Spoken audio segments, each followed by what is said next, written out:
Dünya Akşek Türkleri Birligi 30 devlet ve rayondan Türk ve qarindosh millatlarning vakillarini bir yerga jam qildi. Türk dünyası uçuruşuga Şarkı Türkistan Ommaviy Tashkilotlar Birligi vakillari, Türk dünyası Ommaviy Tashkilotlar vakillari ve Türkiye Tashqi ishlar ministri Mavlud Chavush o'g'li ishtirok qildi. Uçuruşda Türk dünyasının meseleleri bilen bir qatorda Şarkı Türkistan meselesi mutlaq qilindi.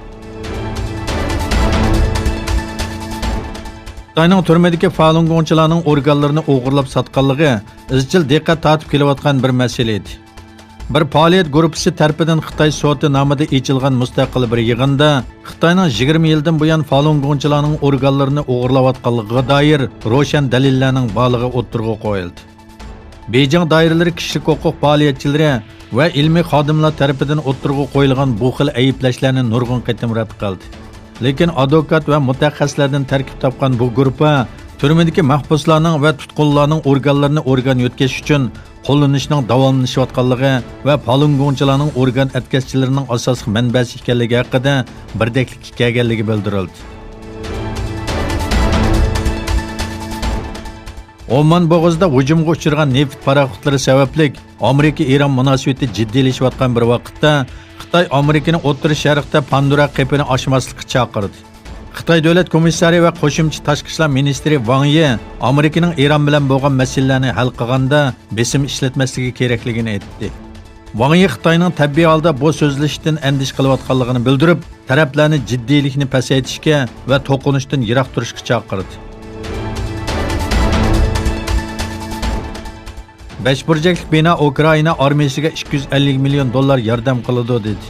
Amerika Mudofaa Ministrligi harbiy ta'lim-tarbiya va aslahalar uchun 250 milyon dollar yordam qilishni planlayotganligini bildirdi.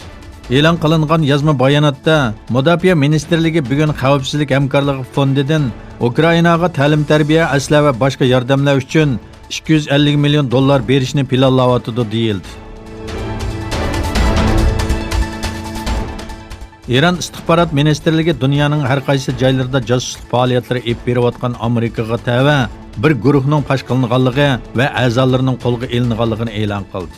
İran istihbaratining boshqa ittifoqdoshlarining istihbaroti bilan birlikda Amerika istihbarat organlariga qarashli bir josuslik to'rini fosh qilganligi va a'zolarini qo'lga olganligi bildirildi.